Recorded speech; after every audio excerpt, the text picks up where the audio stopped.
Video ini terinspirasi dari postingan Instagram Bapak Ferry Irwandi. Beliau sempat memposting screen capture yang isinya sebuah hujatan seperti ini. Tapi, kita tidak akan membahas drama atau apa yang terjadi dengan postingan itu. Kita tidak akan membela atau ikut menghujat Ferry Irwandi. Kita akan membahas sesuatu yang basic banget, tapi masih sering salah dimengerti. Katanya, kita harus berguna bagi negara. Katanya, korupsi itu merugikan negara. Emang iya? Ayo kita bahas. Kita mulai dari apa itu negara. Entah itu di tongkrongan, di media sosial, di depan TV, di tempat kerja, kita sering bicara soal negara. Kemudian, ada aja tuh yang bilang bahwa kita harus berguna bagi negara. Dari berita, kita juga sering dengar bahwa negara mengalami kerugian akibat korupsi dan sebagainya. Tapi, sebelum membahas itu terlalu jauh, kita ke pertanyaan yang paling dasar dulu. Menurutmu negara itu apa sih? Apakah negara itu sebatas wilayah yang ada pada peta? Atau negara itu lambangnya? Apakah negara itu orang-orangnya? Atau pemimpinnya? Atau gabungan dari itu semua? Kira-kira apa yang akan terjadi jika dunia ini nggak ada negaranya? Menurut Rousseau, seorang filosof yang mendukung sistem demokrasi, dalam bukunya yang berjudul The Social Contract berpendapat bahwa negara adalah sebuah kontrak sosial di mana rakyat menyerahkan sebagian kebebasan individu mereka untuk mendapatkan kebebasan yang lebih besar dalam bentuk hukum yang adil dan kesejahteraan bersama. Negara harus selalu mencerminkan kehendak hukum rakyatnya. Jika tidak, maka negara kehilangan hak untuk berkuasa. Kemudian, jika menurut Hobbes, seorang filosof yang mendukung sistem monarki, dalam bukunya yang berjudul Leviathan berpendapat bahwa negara adalah lembaga yang dibentuk melalui kontrak sosial untuk menghindari kekacauan dan konflik yang terjadi dalam keadaan alami manusia. Tanpa negara, manusia akan hidup dalam ketakutan dan peperangan karena sifat alami mereka yang egois dan saling bersaing.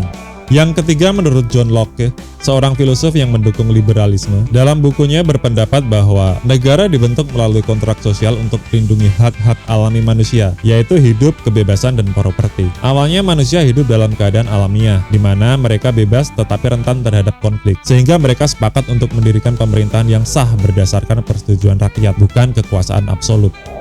Terakhir, menurut Undang-Undang Dasar 45, pasal 27 hingga 34 Undang-Undang Dasar 45 menegaskan bahwa negara bertanggung jawab atas kesejahteraan sosial termasuk jaminan kesehatan, pendidikan, serta perlindungan bagi fakir miskin dan anak terlantar. Selain itu, negara mengelola sumber daya alam untuk kemakmuran rakyat dan menyusun perekonomian berdasarkan asas kekeluargaan. Negara juga wajib mempertahankan budaya nasional serta memastikan warga negara berkontribusi dalam pertahanan dan keamanan negara.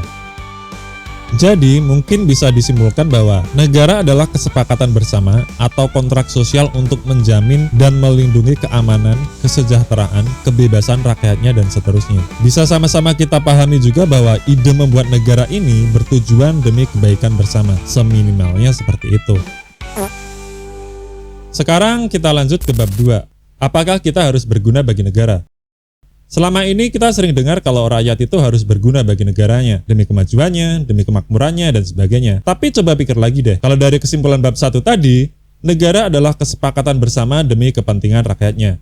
Negara itu bukan makhluk hidup, bukan dewa, bukan entitas sakral yang harus disembah. Negara itu kontrak sosial dibentuk supaya hidup kita lebih tertata, lebih aman, lebih sejahtera, dan sebagainya. Kalau negara malah nyusahin rakyatnya, berarti ada sesuatu yang salah. Logikanya gini, kita bikin aturan lalu lintas supaya jalanan aman. Tapi kalau aturan itu malah bikin macet dan bikin hidup makin ribet, ya berarti harus diperbaiki. Negara pun juga kayak gitu. Kalau nggak ngasih manfaat buat rakyatnya, ya harus kita evaluasi.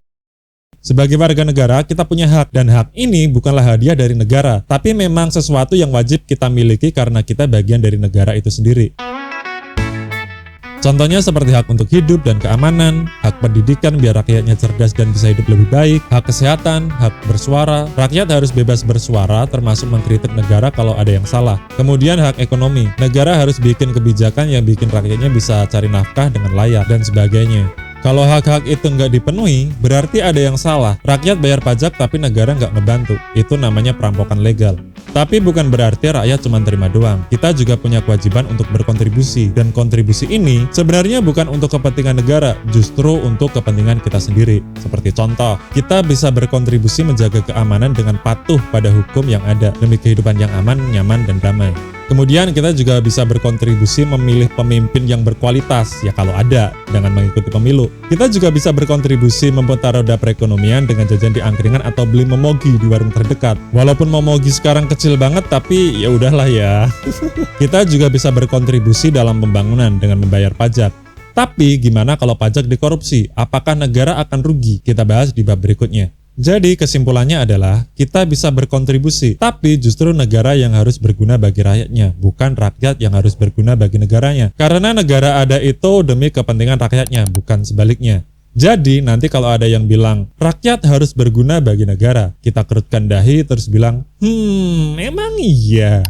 Kita lanjut ke bab 3. Apakah korupsi merugikan negara? To the point aja, korupsi itu merugikan rakyatnya.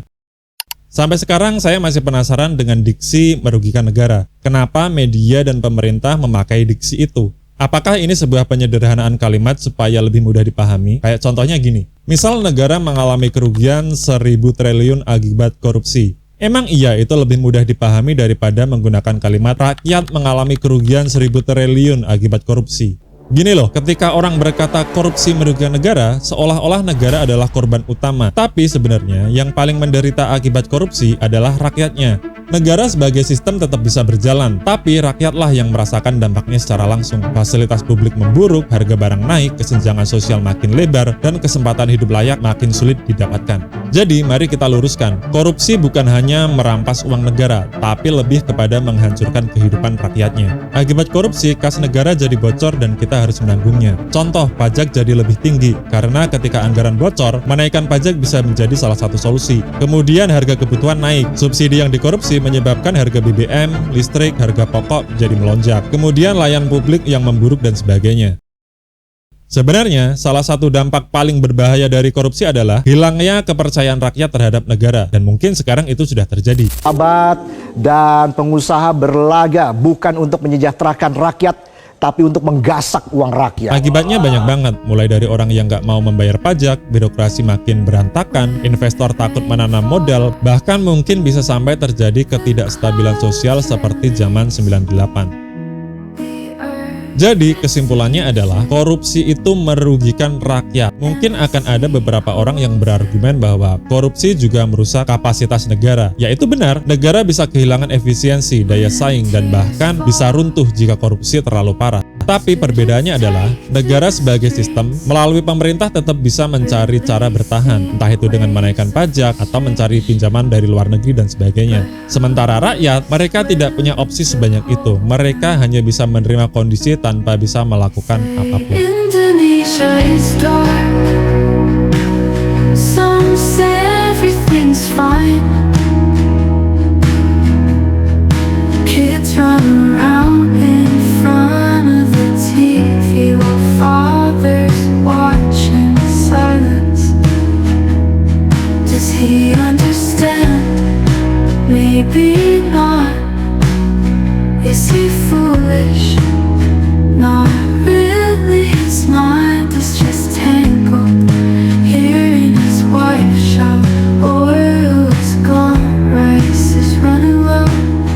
Oh God, what happened with my life, my family, my Indonesia? Kesimpulannya, negara adalah kesepakatan bersama demi kepentingan rakyatnya. Apakah kita harus berguna bagi negara? Kita bisa ikut berkontribusi dengan mentaati hukum dan menjalani kehidupan normal, seperti jajan, jalan-jalan, bekerja, dan sebagainya. Tapi yang jelas, negara harus berguna bagi rakyatnya. Negara harus melindungi rakyatnya. Negara harus menjamin hak-hak rakyatnya. Terakhir, mari kita luruskan, korupsi itu merugikan rakyatnya. Yang bisa merasakan penderitaan, itu manusia, bukan negaranya. Emang iya?